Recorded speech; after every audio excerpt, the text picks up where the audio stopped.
Welcome back, fellow collectors and gamers. Marco Collective Gamer 77 here, or Marco CG 77. Thanks for coming back to my channel, and today we'll be doing a quick overview of Ninja Commando, released in 1992, April actually in the arcades, by Alpha Denshi, who's pretty synonymous with some older shooter titles. This game was released in 1992 in the arcade, also then released a month later, at least in Japan, for the Neo Geo AES, and also North America actually, in May of 1992. Then followed on Neo Geo CD in 1994 in Japan, and of course 1996 in America. This game itself, released by Alpha Denshi, is a top-down run-and-gun classic, especially if you're a fan of Ikari Warriors, Mercs. Great two-player action, simple control, but of course hard to master. Definitely a little easier in some areas, but as far as with the main enemies. But once you do get to the bosses, they can be a bit difficult, as you can see here, at least a little bit later on. I am capturing this more off screen, as I did try to use my capture card for more direct capture for the ACA Switch version.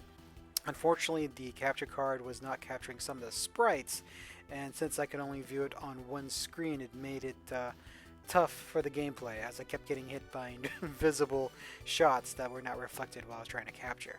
So we are trying to record this, or I should say I've recorded it off screen. This game, as I mentioned, is very much like Ikari Warriors, Mercs, where it's a top-down run-and-gun. It is two-player. There are three characters to choose from. You've got Joe, Ryu, and Rayar. Joe is the character that I'm using here. He's one of my favorites. Each one of them, of course, have different abilities and different ratings. So Joe is, as always, the all-rounder. Ryu has a more powerful special attack, and Rayar is a bit faster. I really like Joe, as he does have a spread shot, which does make basically the base enemies a much easier, and some of the bosses easier too. Rayar, which is the fastest character, I'm not as fond with. Her attacks are a little too limiting, even though she does have a faster movement.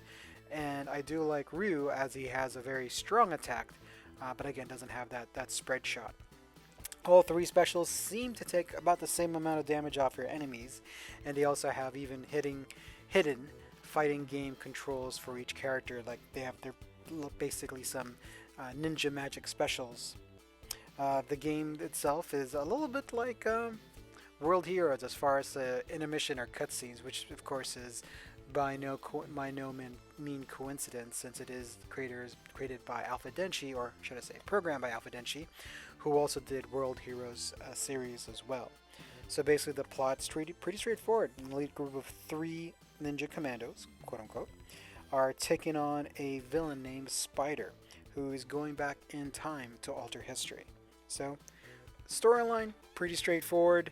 Definitely just an excuse to go ahead and try different time periods, different settings, and just have a blast doing it, especially in two-player. The game itself was re-released in quite a few things. It was part of the ATK Damashi collection on PS2. It was also released in Dreamcast as well. Of course, you can now see it on the ACA Switch, whether that be on PS4, Xbox, or the version that I was playing, or playing now, is the Switch version. The Japan reception was not too decent. Not too bad. It was like a C plus, B minus average. It is definitely a run and gun that is pretty basic as far as gameplay.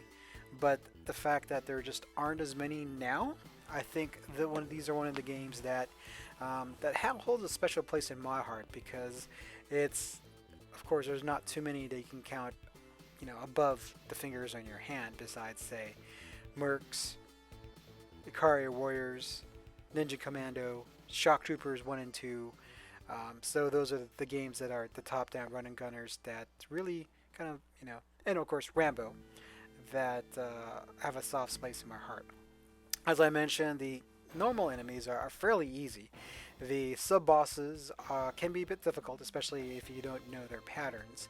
And it's been quite a while, especially since this game came out in '92, and I actually picked this up on the Switch fairly recently, as there was a sale, but hadn't had a chance to play it yet. But of course, picked it up just for nostalgia's sake, and of course had to Also supports any licensed Neo Geo game, especially downloaded. I'm hoping that they'll go ahead and release another Damashi or 80K Damashi collection, either on the Switch or on PS4. Personally prefer the Switch, especially with limited run games. The game controls pretty easily, especially with a gateway joystick and 3 buttons. You've got an attack button, which is launching their different shuriken. As Joe, you can see here, he's got a spread shot.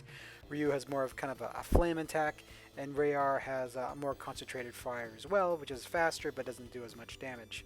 The B button is very much like NOM 1975, which I forgot to mention as part of the run guns, but instead of going up, it's more side-scrolling, where you can actually somersault out of the way, and it can get you out of some attacks, out of the way of some attacks, but unfortunately there seems to be like a little delay, or it could just be my older reflexes aren't as good, and I'm not pressing the button quite in time or right before it happens. But still, as you can see, the gameplay itself, straightforward, top-down run-and-gun shooter. It's fun to play as a single player, but it really has a lot more fun when you're playing with 2 players. As you can see here, I'm using Ryu, who's got basically the more powerful ninja attack, his standard attack anyway, using the A button. His special move, actually all the special moves are pretty straightforward, kind of a circular magic attack. What's the nice thing about the bosses in this game is there actually is a boss meter in regards to their life, at least when it comes to the main bosses. The sub-bosses don't really have any meters in regards to their life, so that is nice to see how close or how far you are from, say, killing the boss. The gameplay itself, I would say, isn't as hard as some run-and-gun shooters. I think I have a harder time with mercs or shock troopers than I did with this game, at least single player. Once you do know the patterns, it does make it a lot easier, but still, easily recommend this title. What's nice now is, of course, they just don't make games like this anymore. There aren't many run-and-guns that folks make. There is a game that is pretty new. It's called Sturmgard, which is by a European developer, which I did pick up the physical version. I know it's available on the eShop for about $9.99, but I'm still debating if I want to pick up digitally since I did pre-order the physical version. It looks to have the same type of gameplay, but it is only single player, whereas this is multiplayer, or at least 2 players.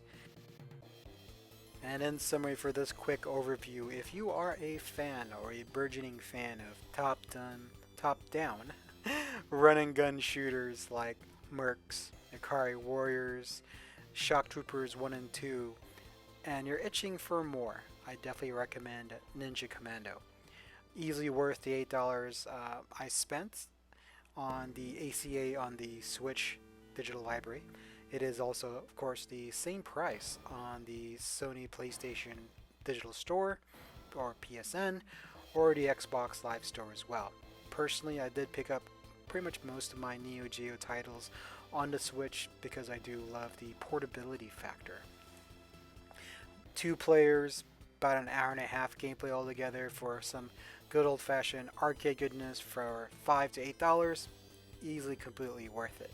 Is this game complex and long? No. Is the storyline riveting and putting you at the edge of your seat or on your butts? Definitely not. Is the gameplay tough? Is it a shmup? Definitely isn't. The enemies themselves, as far as the main enemies, are actually pretty easy. They're literally cannon fodder. But the sub-bosses and the bosses are a little tougher and make this game fun for the $5 to $8 that you would spend. And it's just a fun remnant to go back and see, when we saw these in the arcades in 1992, besides Ikari Warriors and again the other titles that I mentioned, there weren't that many run and gun, especially with these graphics. And thanks for watching. Please like and subscribe.